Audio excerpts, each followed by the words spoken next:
Welcome back to the channel, everyone. Today we're starting our deep dive into the complete history and timeline of the Jurassic World saga, from 2015 all the way to 2025. This is part 1 of our series where we'll explore how John Hammond's failed dream of a dinosaur theme park was reborn as Jurassic World, and why it was doomed to fall apart once again. To understand Jurassic World, we need to rewind the clock. Back in the early 1990s, billionaire John Hammond and his company, InGen, had a vision. A living, breathing theme park where guests could walk among real dinosaurs. We all know how that turned out: chaos, danger, and tragic deaths on Isla Nublar. For decades, Hammond's dream remained in ruins. InGen struggled financially, lawsuits piled up, and dinosaurs on Isla Nublar were left to live in isolation, hidden from the world. Hammond himself grew older and more regretful, eventually dying before ever seeing his vision succeed. But in the early 2000s, Hammond's company changed hands. The corporation Masrani Global, led by Simon Masrani, bought InGen and resurrected the project. With billions in funding and modern technology, Masrani pushed forward what Hammond never could: a fully functional dinosaur resort. By 2005, Jurassic World officially opened its gates. Unlike Hammond's original park, Jurassic World was a success, at least for a while. It operated for 10 full years, pulling in over 20,000 visitors a day. Guests could kayak alongside stegosauruses, ride gentle herbivores in a petting zoo, and watch the terrifying Mosasaurus leap out of the lagoon to swallow sharks whole. It was Disneyland with dinosaurs, and the world couldn't get enough. But there was a problem. Over time, attendance started to decline. People got bored of dinosaurs. As crazy as that sounds, Masrani's team felt pressured to keep visitors excited, and that meant engineering new attractions. Bigger, scarier, and more dangerous. This is where Dr. Henry Wu, InGen's lead geneticist, stepped in. Wu had been working with Hammond since the original Jurassic Park, and now he was creating hybrids. Jurassic World's biggest gamble was the Indominus Rex, a genetically engineered dinosaur built from a mix of T-Rex DNA, velociraptor, cuttlefish, and even tree frog genes. Designed to be scarier than anything nature could create, the Indominus was the park's attempt at boosting attendance. On paper it worked. It was massive, intelligent, and terrifying. But behind the scenes it was a ticking time bomb. The Indominus was highly aggressive, unpredictable, and incredibly smart. Worse, it had abilities no one anticipated: camouflage, thermal regulation, and problem-solving skills rivaling raptors. Dr. Wu had created a monster that even the park staff couldn't control.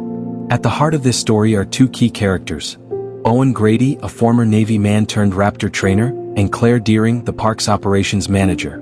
Owen was skeptical of the Indominus from the start, warning that animals, even dinosaurs, aren't just assets.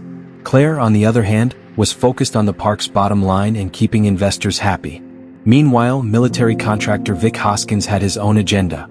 He saw Owen's trained raptors not as animals, but as potential weapons of war. To him, dinosaurs weren't just attractions, they were the future of combat.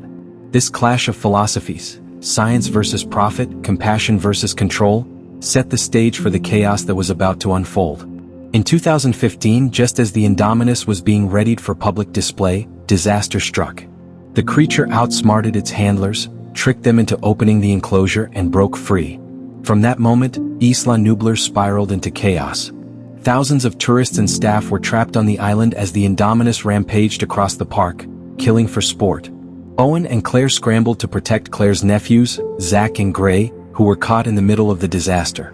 The park's security measures failed one by one. Even the raptors Owen had raised since birth were eventually turned against their trainer, until they recognized the Indominus wasn't a true alpha. The climax of Jurassic World came when Claire made a desperate choice. She unleashed the park's original attraction, the Tyrannosaurus Rex, the very same one from Hammond's original Jurassic Park. In an epic battle, the T-Rex blew the Velociraptor, and even the Mosasaurus joined forces to finally bring down the Indominus Rex. But victory came at a cost. Jurassic World was destroyed. Dozens were dead, the park was in ruins, and the dream of a dinosaur theme park had failed once again. Isla Nublar was abandoned, this time for good, or so the world thought. So that's where the Jurassic World saga begins. A dream reborn, a monster unleashed, and a park left in ashes. But this was only the beginning. In part 2, we'll dive into the immediate aftermath of Jurassic World's fall, the shocking choices made by InGen, and how the fate of Isla Nublar would lead to the events of Jurassic World: Fallen Kingdom. Don't forget to subscribe and turn on notifications so you don't miss the next chapter of our journey into the Jurassic World timeline. After the fall of Jurassic World in 2015, the world watched in shock as Isla Nublar was abandoned. For years, the surviving dinosaurs were left to roam freely across the island. No fences, no containment, no human interference. For the first time since their resurrection, these prehistoric animals lived in their own ecosystem. But the peace wouldn't last. In the aftermath of the disaster, InGen and Misrani Global collapsed under lawsuits and public outrage. The company's reputation was in ruins and investors fled. But not everyone was finished with the dinosaurs. There were still people who saw profit and power in these animals. And one of the key players who remained was Dr. Henry Wu, the geneticist responsible for creating the Indominus Rex. He had escaped the chaos with valuable embryos and data, ensuring that the age of genetic hybrids was far from over. Meanwhile, the world faced a moral dilemma. The abandoned island was now a sanctuary, but also a ticking time bomb. Because by 2018, Mount Sibo, the volcano at the heart of Isla Nublar, began showing signs of eruption. Suddenly, humanity was confronted with a question. Should we save the dinosaurs or let nature take its course and allow them to go extinct once more? This debate split society. Animal rights groups argued that the dinosaurs were living creatures who deserved protection. Politicians and skeptics insisted that these animals were unnatural, dangerous, and should not be preserved at the expense of human lives. And in the middle of it all was Claire Deering. After the fall of Jurassic World, Claire had gone through a transformation. No longer the cold, business-focused operations manager, she became a passionate advocate for the dinosaurs. She founded the Dinosaur Protection Group, working to lobby governments and raise awareness. And when the U.S. Senate ruled against intervening, Claire turned to another option. A private rescue mission funded by a wealthy philanthropist named Benjamin Lockwood. Lockwood was no ordinary figure. He was once a partner of John Hammond himself, deeply tied to the origins of InGen. From his estate in California, Lockwood revealed his plan to relocate the dinosaurs to a new island sanctuary, far from human civilization. He recruited Claire to help organize the rescue, and she in turn reached out to Owen Grady, the only person who could reconnect with Blue, the last surviving velociraptor and Owen's most loyal companion. But things were not what they seemed. Lockwood's aide, Eli Mills, secretly planned to exploit the dinosaurs for profit. Instead of relocating them to a safe island, Mills conspired with black market dealers to auction the creatures to the highest bidder. Dinosaurs would become weapons, trophies, and commodities. And worse, Mills and Dr. Wu were already working on a new hybrid, the Indoraptor, a smaller but even more lethal successor to the Indominus Rex. When Claire and Owen arrived on Isla Nublar, they were overwhelmed by the chaos of the volcanic eruption. Lava and ash rained down as the island's ecosystem collapsed in real time. In a desperate scramble, they and the mercenary team captured multiple species, including Blue. But the mercenaries betrayed them, leaving Claire and Owen to die as Isla Nublar burned. Only by sheer luck did they escape aboard the departing ship, witnessing the heartbreaking destruction of the island, and the apparent death of countless dinosaurs left behind. The survivors were transported not to a sanctuary, but to Lockwood's estate, where a secret underground facility prepared for the dinosaur auction. Wealthy buyers from around the world gathered to bid on creatures like ankylosaurs, Carnotaurus, and even a captured juvenile Allosaurus. But the centerpiece was the prototype Indoraptor, demonstrated as the next step in biological warfare. During the auction, chaos once again erupted. The dinosaurs broke free, Mills's plan unraveled, and the Indoraptor was unleashed upon the mansion. What followed was a terrifying game of cat and mouse through the halls and rooftops, with Owen, Claire, and a young girl named Maisie caught in the middle. Maisie was Lockwood's granddaughter, or so it seemed. But the truth revealed something even more shocking. She was a human clone, created using the same technology that resurrected the dinosaurs. Her existence confirmed that InGen's experiments had gone far beyond de-extinction. They had entered the realm of human cloning. In the climax, the Indoraptor was destroyed in a dramatic battle, but the dinosaurs held within the mansion faced a new threat. Poisonous gas filled the containment chambers, threatening to kill them all. Claire hesitated, torn between compassion and responsibility. She nearly opened the doors to release them but stopped, realizing that unleashing the dinosaurs into the wild could doom humanity. The decision, however, was taken out of her hands. Maisie, identifying with the dinosaurs as fellow genetic creations, pressed the button and set them free. One by one, the creatures stormed out of the estate into the forests of Northern California. Humanity's illusion of control was shattered. dinosaurs now roamed the mainland. The film closed on a chilling montage. A mosasaurus devouring surfers off the coast. A lion roaring face-to-face with a T-Rex at a zoo enclosure. Pteranodons nesting atop Las Vegas. The age of dinosaurs was no longer confined to an island. They were here to stay. And so, Fallen Kingdom marked the true turning point of the Jurassic World saga. No more fences. No more separation between humans and dinosaurs. For the first time in history, the two would coexist and collide across the planet. In Part 3, we'll explore the rise of the black market, Biosyn's growing influence, and how a world forced to live alongside dinosaurs spiraled into chaos, setting the stage for Jurassic World Dominion. After the events of Fallen Kingdom, the world had changed forever. Dinosaurs were no longer contained to a remote island. They were loose, scattered across the globe, and humanity suddenly had to deal with the consequences of living alongside prehistoric predators. At first it was chaos. Sightings of dinosaurs began popping up everywhere. A Compsognathus pack scavenging through trash in small towns. Pteranodons circling skies over major cities. Entire herds migrating across farmlands and highways. Incidents of human casualties rose quickly, from attacks at campgrounds to shipwrecks caused by giant marine reptiles. The illusion that humanity could keep these animals controlled was shattered forever. But while the public panicked, the underground flourished. A thriving black market for dinosaurs emerged almost overnight. The creatures that had escaped Lockwood's estate were joined by others bred illegally in labs around the world. Smugglers trafficked eggs, embryos, and live animals. Illegal fight rings staged brutal battles between raptors and other predators. The dinosaur black market became one of the most lucrative industries on the planet. Behind much of this activity was Biosyn Genetics, a corporation that had once rivaled InGen decades earlier. Led by CEO Louis Dodgson, a name Jurassic Park fans will remember as the man who once tried to steal embryos from Hammond's Park, Biosyn quietly positioned itself as the world's leader in dinosaur genetics. Publicly, they pitched themselves as saviors, claiming to be the only company capable of housing and studying these animals responsibly. Privately, they manipulated the chaos for their own benefit. Meanwhile, the original survivors of Isla Nublar were scattered. Owen Grady and Claire Deering lived off the grid, hiding deep in the Sierra Nevada mountains. Their mission was no longer running a park or leading a protection group.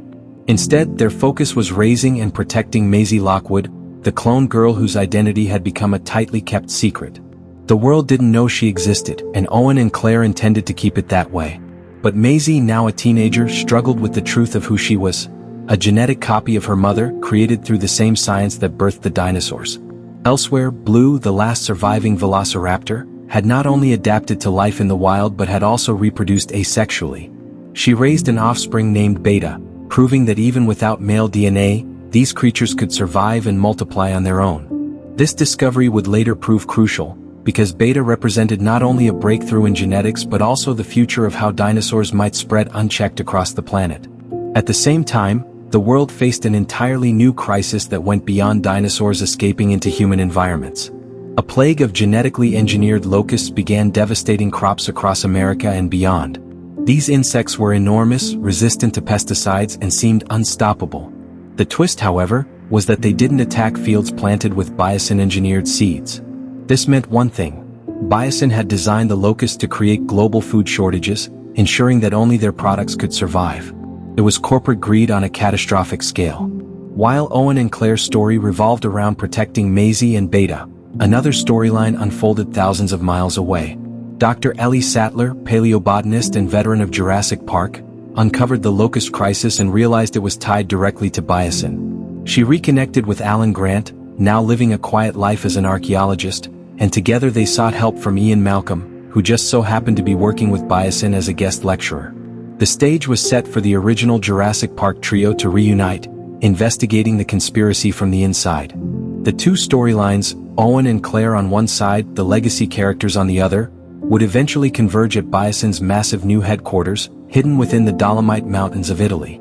This state-of-the-art sanctuary housed countless dinosaurs relocated under the guise of scientific study, but in reality, it was the heart of Biosyn's genetic empire. It was here that the battle for humanity's future would unfold. Part 3 of the Jurassic World timeline shows us the true consequences of releasing dinosaurs into the wild. No longer a contained disaster, this was a worldwide phenomenon reshaping ecosystems, economies, and human civilization itself. But more importantly, it revealed the sinister role of Biosyn, not only exploiting dinosaurs but threatening the entire global food chain. In Part 4, we'll dive deeper into the rise of Biosyn, the locust crisis, and how both Owen and Claire's fight to protect Maisie collided with the original Jurassic Park heroes' mission to expose the truth. By the time Biosyn rose to power, the world had already accepted that dinosaurs were here to stay. Governments struggled to regulate them, while corporations competed to control their DNA. And in the middle of it all, Biosyn claimed they had the solution. Their headquarters in the Dolomite Mountains became a supposed sanctuary, a place where dinosaurs could live in peace, free from poachers and chaos. But beneath the surface, this was anything but a sanctuary. It was a laboratory, an empire built on genetic manipulation. Eli Mills's betrayal back at Lockwood's estate had shown just how dangerous corporate greed could be. But Louis Dodgson took it to another level. As Biosyn's CEO, Dodgson had access to InGen's stolen research, Dr. Wu's genetic expertise, and an entire global network of scientists, politicians, and military contractors in his pocket. To the public, Biosyn was the savior of the post-Jurassic World era. In reality, they were shaping evolution itself. One of their most ambitious projects was the engineered locust swarm. These massive insects were designed to devastate farmlands not using Biosyn seeds, effectively forcing the world's agricultural system to depend on them. It wasn't just about money. This was control.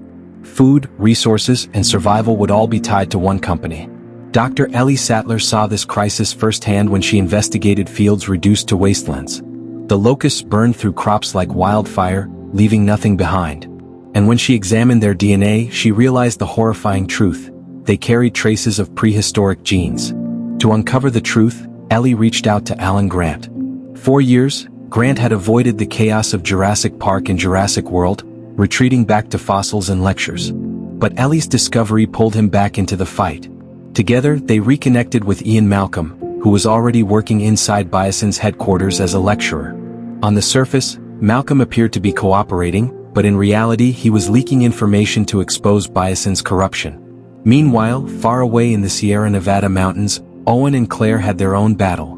Maisie, the young girl they had sworn to protect, was struggling with her identity as a clone. She felt trapped, isolated from the world, and desperate for answers about who she really was. That vulnerability became the perfect opening for Biosyn. Their agents kidnapped Maisie along with Blue's offspring, Beta, and transported them to Biosyn's sanctuary. This kidnapping wasn't just about Maisie as a person, it was about her genetics. She wasn't merely a clone of Charlotte Lockwood. She had been engineered with unique modifications that allowed her to survive genetic diseases. Dr. Wu believed that Maisie's DNA could hold the key to solving not only the locust crisis but the next stage of human evolution. And Beta, Blue's asexual offspring, was just as important. The ability for dinosaurs to reproduce without mates proved they could adapt and spread endlessly. Studying Beta could change genetics forever. Owen and Claire's rescue mission pulled them into the wider conflict. They followed the trail of Maisie and Beta into the world of dinosaur poachers, smugglers, and black markets. This journey eventually led them to Biosyn, where their story collided with Ellie, Alan, and Malcolm. For the first time in decades, the original heroes and the new generation stood side by side, fighting the same enemy. At Biosyn's headquarters, everything came to a head. The sanctuary was home to dozens of species, but it wasn't a paradise. It was a controlled environment designed to test, monitor, and manipulate evolution itself. Dodgson had turned dinosaurs into data, locusts into weapons, and human genetics into a business model. What Hammond had once dreamed as a celebration of life had become a corporate dystopia. Part 4 marks the moment when the Jurassic saga shifted from survival stories on isolated islands to a global conspiracy threatening the entire world. No longer was this about whether dinosaurs should exist. Now it was about who controlled life itself, and whether humanity could survive in a world where corporations treated genetics like a commodity. In Part 5, we'll move into the heart of Jurassic World Dominion, the reunion of heroes, the daring rescue of Maisie and Beta, and the battle inside Biosyn's headquarters that brought everything to a dramatic climax. The stage was set. Dinosaurs roamed the world. Biosyn controlled the most advanced genetic sanctuary on the planet, and both Owen and Claire, along with the legacy heroes Ellie, Alan, and Malcolm, were on a collision course that would determine the future of humanity. Inside Biosyn's mountain stronghold, the stakes were higher than ever. Maisie Lockwood, the cloned granddaughter of Benjamin Lockwood, was now a captive, studied like a specimen rather than treated like a human being. Dr. Wu believed that her unique DNA held the secret to curing the locust plague, as well as unlocking breakthroughs far beyond dinosaurs. Alongside her was Beta, the offspring of Blue, whose existence defied everything scientists thought they knew about reproduction. Together, Maisie and Beta represented the ultimate prize in Biosyn's pursuit of genetic control. For Maisie, the experience was terrifying but also eye-opening. She discovered the truth about her mother, Charlotte Lockwood, the brilliant scientist who had cloned her not as an experiment, but as a daughter. Charlotte's innovations in genetic modification allowed Maisie to live without inheriting her mother's fatal disease. For the first time, Maisie understood that she wasn't just a copy. She was loved, chosen, and created with care. This revelation gave her strength, even as Biosyn tried to use her as a key to their empire. Meanwhile, Owen and Claire were closing in. Their journey through the underground world of dinosaur poaching had brought them face to face with smugglers, mercenaries, and black market arenas where dinosaurs were sold like weapons. Every step showed how far humanity had fallen since the days of Jurassic World. Dinosaurs had become currency. But nothing mattered more to Owen and Claire than finding Maisie and bringing her home. At the same time, Ellie Sattler and Alan Grant infiltrated Biosyn under the guidance of Ian Malcolm. Ellie's mission was clear: expose the locust conspiracy and prove that Biosyn had engineered the plague. Grant, though reluctant to return to a world of living dinosaurs, found himself once again drawn into the fight. And Malcolm, the voice of chaos since the very beginning, used his position within Biosyn to feed information to his old allies, even as he played a dangerous game with Dodgson and his executives. Inside Biosyn's sanctuary, the scope of the operation became clear. Dinosaurs of every kind filled the valley, herds of Parasaurolophus, packs of Dimetrodon lurking in the caves, and apex predators like Giganotosaurus stalking the wilderness. This wasn't just a zoo. It was a controlled ecosystem, a living laboratory where Biosyn manipulated species at will. And all of it was under constant surveillance. It didn't take long for everything to unravel.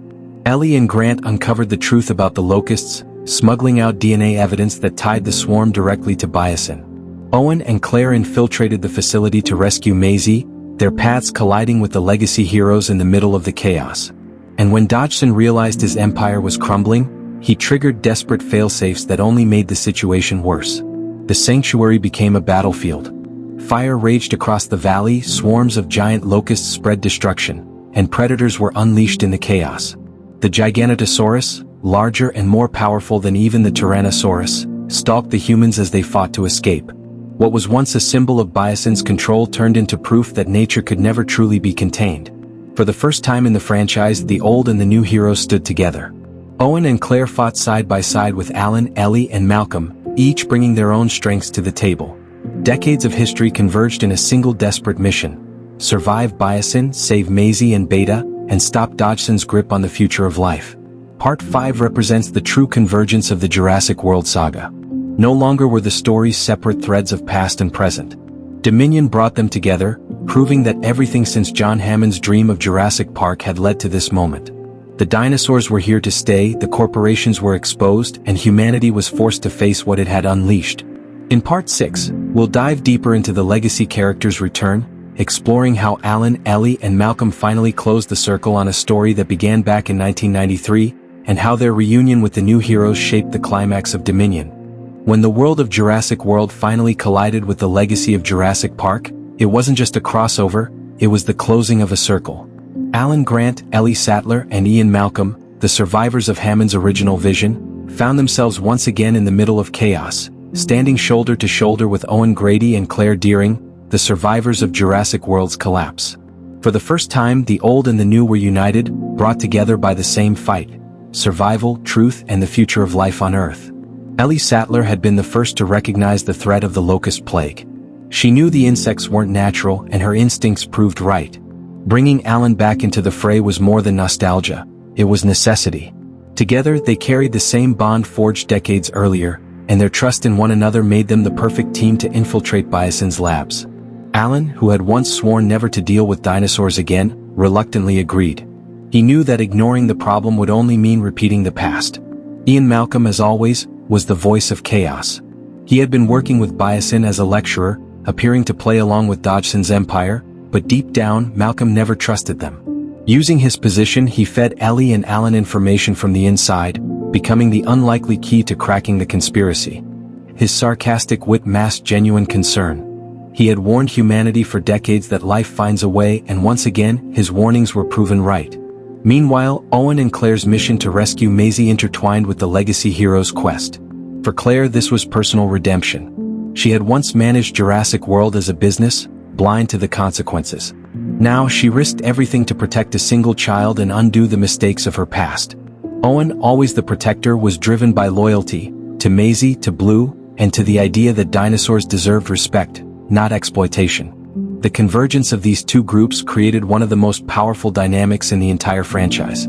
Alan Grant meeting Owen Grady was a moment fans had waited for. The old-school paleontologist who once studied raptors as fossils, coming face to face with a man who had raised them like family. Their philosophies couldn't have been more different, yet both carried scars from their encounters with these predators. The mutual respect was quiet but clear. Ellie and Claire also reflected one another. Ellie had been there at the birth of Hammond's dream, watching it collapse in tragedy. Claire had been there for its rebirth, and its collapse all over again. Both women knew what it meant to witness humanity's arrogance firsthand. And both knew the responsibility of trying to make things right. And then there was Maisie. Her bond with both generations tied the stories together. She wasn't just a child needing rescue. She was living proof of how far genetic engineering had gone, not only resurrecting dinosaurs but crossing the line into human cloning. Her presence reminded everyone, from Malcolm to Claire, that the ethical questions of Jurassic Park were never really answered. They had only grown bigger. When all of them finally stood together inside Biosyn's burning sanctuary, the weight of history was undeniable. This was no longer just about survival. It was about legacy. Alan, Ellie, and Malcolm represented the past, the warnings unheeded. Owen, Claire, and Maisie represented the present, the consequences unleashed. And together, they all symbolized humanity's future, one that could no longer deny the reality of dinosaurs in the modern world. Part 6 of the saga reminds us that Jurassic World Dominion wasn't just an action story about dinosaurs. It was the culmination of 30 years of storytelling, a merging of generations, and a reminder that humanity's choices echo far beyond one park, one island, or even one corporation. It was about people across time facing the same truth. When you play God, chaos always follows. In Part 7 we'll dive into Biosyn's empire itself, the terrifying rise of the Giganotosaurus, and the crisis with the locust that nearly tipped the planet into ecological collapse. At the heart of Jurassic World Dominion lay the empire of Biosyn. To the outside world, it was a shining example of science at its best. A sanctuary where dinosaurs could live in peace, a research hub dedicated to understanding and protecting life. But beneath the polished image was a corporation built on deception, greed, and control. Louis Dodgson, now CEO of Biosyn, had turned the mistakes of InGen into a business plan. With stolen research, government contracts, and Dr. Henry Wu at his side, he positioned Biosyn as the world's leader in genetics. Nations sent their captured dinosaurs to the Dolomite Sanctuary, trusting Biosyn to care for them. Investors poured billions into the company, believing in their promise to protect the future. But Dodgson had no intention of protecting anything. His true goal was to own life itself. The most dangerous of Biosyn's creations wasn't even a dinosaur. It was the locust plague. Massive, prehistoric-sized insects, engineered to devour crops across the world. The twist was that they left fields grown with Biosyn seeds untouched. It was a carefully calculated weapon, disguised as a natural disaster. With every harvest consumed, countries would have no choice but to rely on Biosyn's products. Control the food and you control the planet. Dr. Wu, however, began to doubt. For years, he had justified his creations, from the Velociraptor breeding programs to the Indominus Rex and Indoraptor. But now, watching the locust plague spiral out of control, even he saw the danger. His work had escaped him. Humanity wasn't on the brink of progress. It was on the brink of collapse.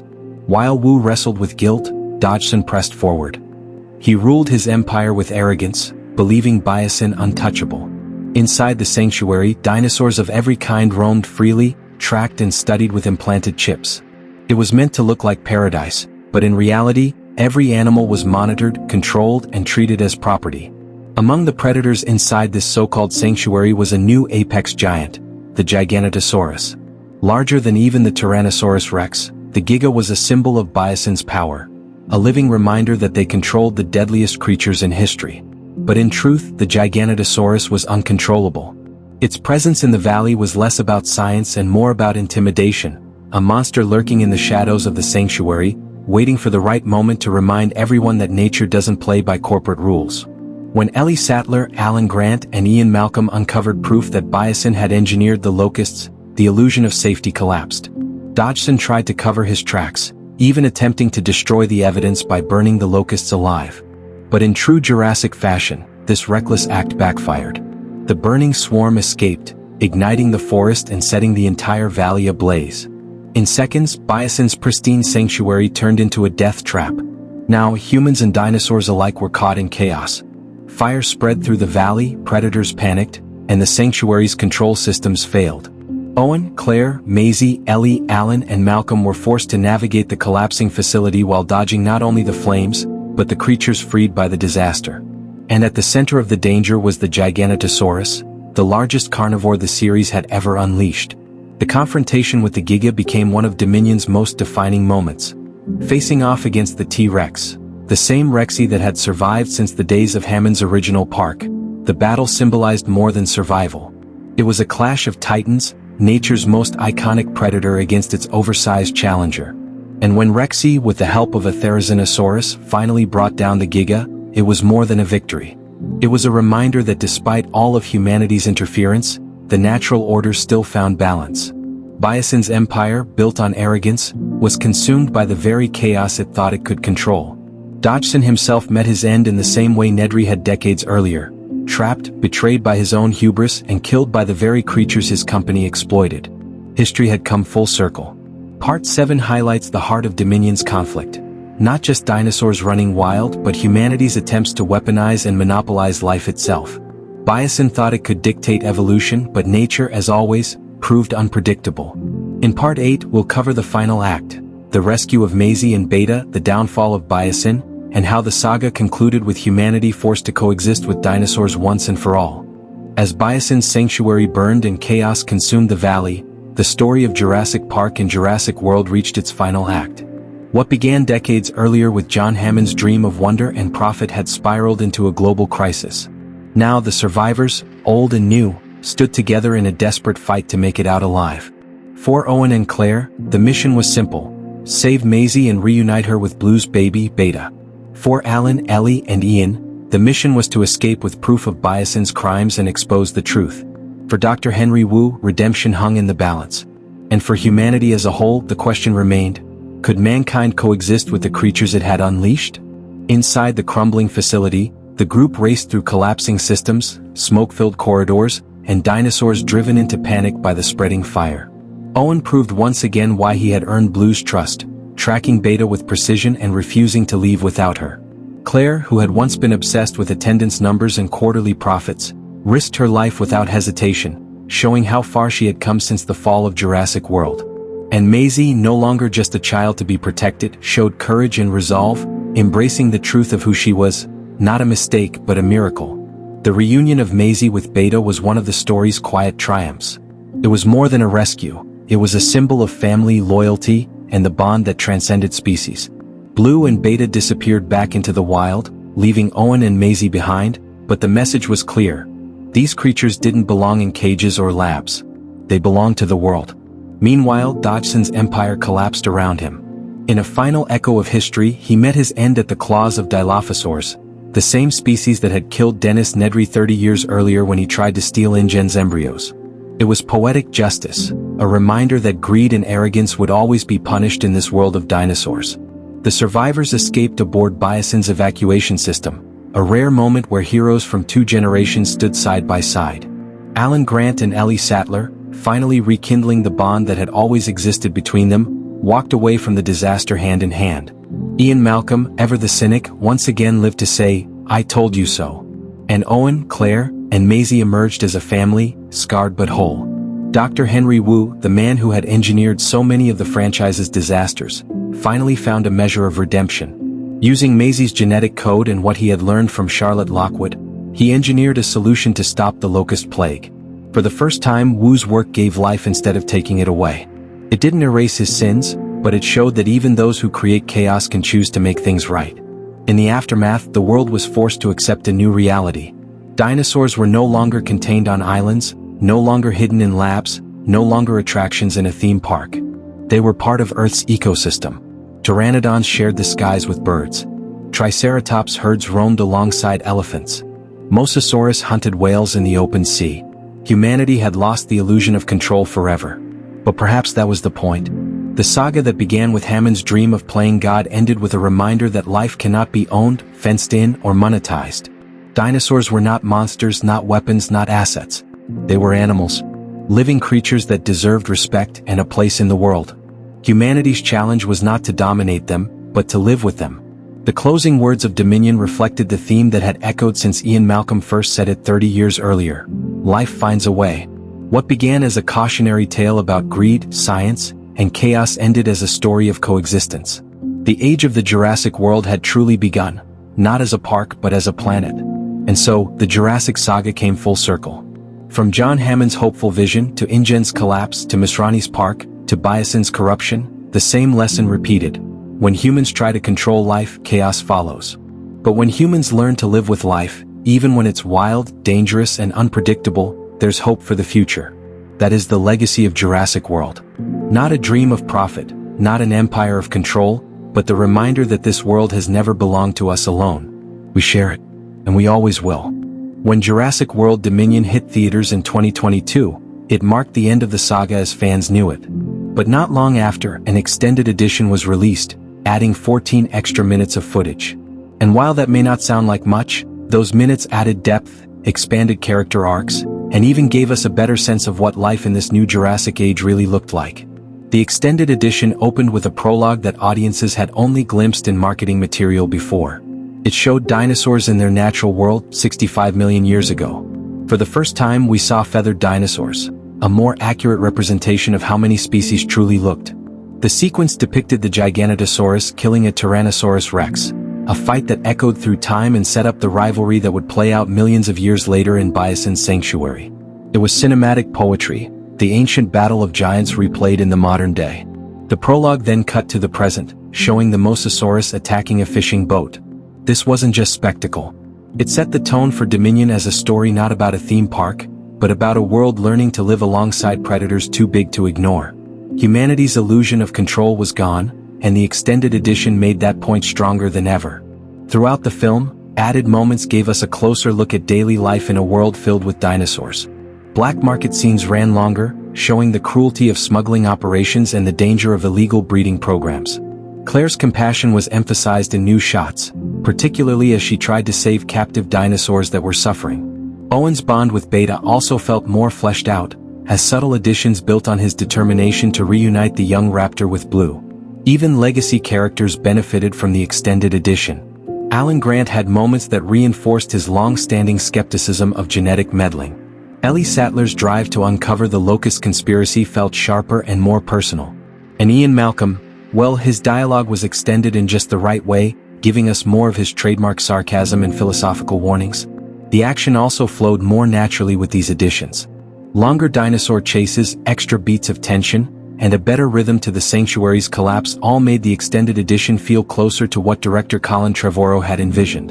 The Giganotosaurus showdown in particular carried more weight thanks to the prologue, making its final fight against Rexy feel like the closing chapter of an age-old rivalry. But perhaps the biggest gift of the extended edition was how it tied together the entire saga thematically. From the prehistoric prologue to the closing scenes of humans and dinosaurs coexisting, it painted Dominion not just as the end of a trilogy, but the end of a 30-year story.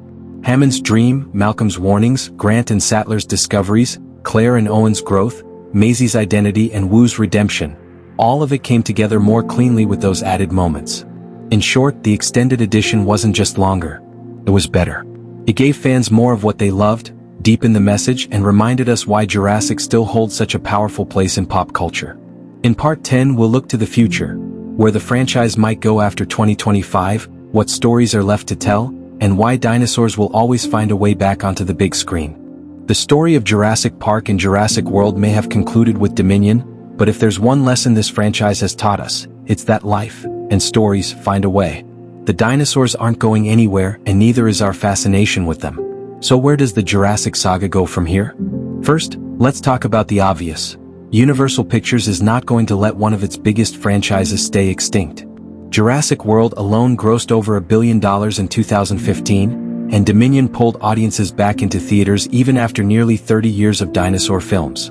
The appetite for these stories is still massive. So while Dominion wrapped up the narrative of Claire, Owen, Maisie, and the legacy characters, it was never meant to be the end of the brand. In fact, Dominion's ending left the door wide open. Dinosaurs are no longer confined to islands, labs, or cages. They are part of the world. From Mosasaurus sharing the oceans with whales, to pteranodons flying over city skylines, to herds of herbivores roaming free alongside elephants and rhinos, this is no longer a theme park story.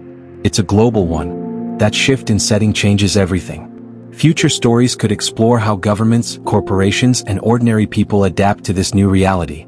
Do nations establish sanctuaries like Biosyn's Valley, but actually run them responsibly? Do black markets keep exploiting dinosaurs as weapons and exotic pets? Do conservationists fight to protect them the same way we protect endangered species today? The possibilities are endless. One potential path is a fresh trilogy with new characters.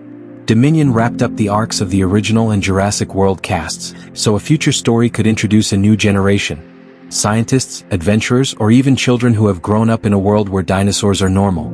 Imagine a teenager in 2035 who doesn't remember a time before dinosaurs roamed free. To them, a T-Rex might feel as ordinary as a lion or bear feels to us. That perspective could give the franchise a bold new angle. There's also the possibility of going smaller and more intimate. Instead of another globe-spanning blockbuster, Universal could tell contained stories, a family surviving in a rural town as dinosaurs move into the area, or a rescue team tracking a loose predator in a city. Think survival thriller rather than park disaster. Dinosaurs work in any genre: horror, adventure, even drama. Dominion proved the world is big enough for countless stories. Another option? Go back in time. Fans have long wanted a fully prehistoric film, showing dinosaurs in their natural era without humans at all. Dominion's prologue gave us a taste of that, and the reception was overwhelmingly positive. A movie that plays like a documentary or survival epic about dinosaurs before extinction could be groundbreaking. No hybrids, no labs, just nature red in tooth and claw. Of course, we can't ignore the possibility of television. Streaming platforms thrive on world building, and Jurassic could easily expand into episodic storytelling. An anthology series set in the aftermath of Dominion could follow different groups around the globe, each facing their own dinosaur challenges.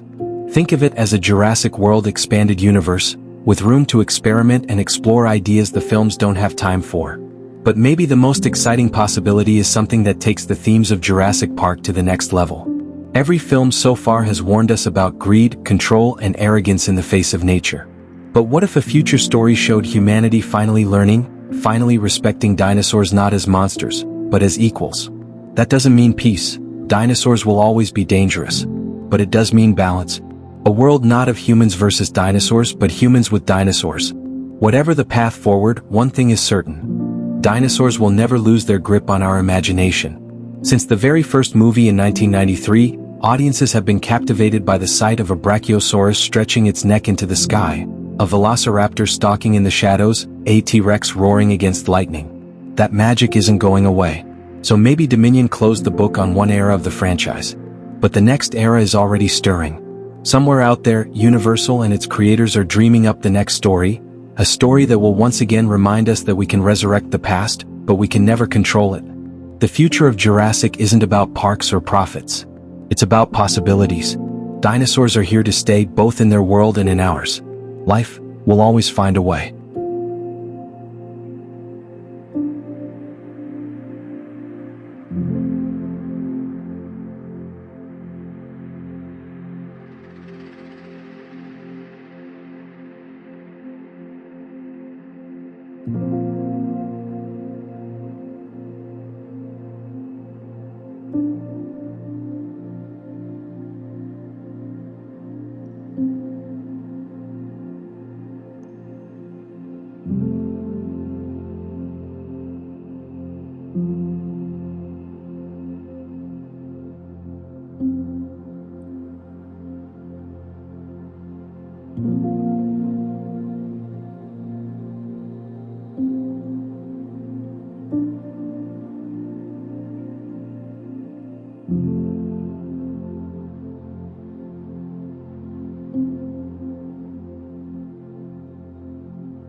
you.